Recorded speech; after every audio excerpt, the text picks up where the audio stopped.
President Wilson, Chairman Wallach, Founding President Gershman, ladies and gentlemen, Your Excellencies, dear friends, it's truly an honor and a privilege for me to be here tonight and to be recognized among such amazing awardees tonight.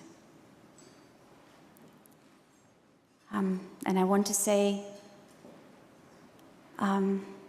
I want to thank Congressman Cohen for his kind words, for his kind introduction, also for his leadership in defending human rights and democracy around the world. And I want to say a special thank you to President Tikhanovskaya for her support and solidarity. Svetlana, I know that we will win. I know that your husband and mine are going to come back to us because we are not going to stop.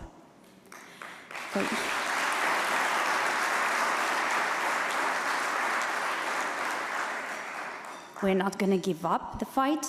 We're going to continue fighting these atrocities of human beings, Lukashenko and Putin. We will fight and we will not stop. And this is why I know that democracy and freedom will win. On February 24th, 2022, I woke up in the middle of the night to the sound of the text alert message on my phone. The message was from Vladimir, who was in Moscow. And it said only 2 words. It started. I didn't need to ask him what this was about. I knew. The next several weeks were kind of hazy. I remember reading the news in horror, crying, reading the news again. I remember going through my daily routine of working, taking care of the kids, running errands, going to protests, all in a sort of stupor. I remember feeling enraged, ashamed, helpless, and unable to focus all at the same time. It felt as if I could physically feel the pain and suffering of families being torn apart, of entire Ukrainian cities being wiped off the face of the earth. Every time I looked at my children, I could see the faces of Ukrainian kids murdered, killed by Russian bombs. And then on April 11th, I got a call from my husband's lawyer in Moscow, who said that he couldn't reach Vladimir and that his locator placed Vladimir in one of Moscow's pretrial detention centers. And again, I didn't need to ask him what was happening. I knew. But I also knew what Vladimir needed me to do. I also knew that the best way I could help him was by continuing his work. So I took a deep breath in, let it out, dried my tears, packed my bags, and have since pretty much been living on a plane.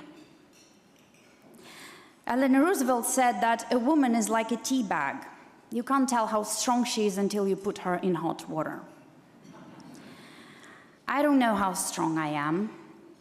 I believe that every person has a limit. I just haven't reached mine yet. And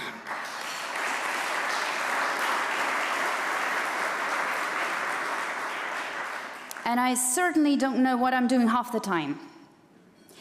But I am incredibly lucky to be surrounded by friends and colleagues from the Free Russia Foundation, Memorial, OVD-Info, the Feminist Anti-War Resistance, the Go by the Force Project, the ARC Project, the Anti-War Committee, the Anti-Corruption Foundation, and many other civil society groups and organizations, all fighting the same fight, all wanting to bring Vladimir Putin to the ICC.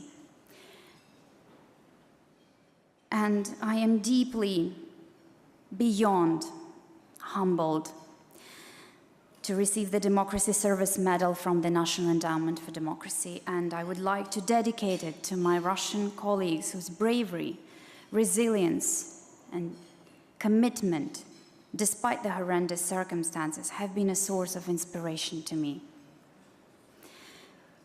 As Eleanor Roosevelt put it, I think you guessed by now that she's kind of a hero of mine, and I quote, "We do not have to become heroes overnight, just a step at a time, meeting each thing that comes up, seeing it as not as dreadful as it appears, discovering that we have the strength to stare it down."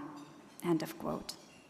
And I would also like to dedicate this medal to my incredible husband, the love of my life, the father of my children, the source of whatever strength I still have left.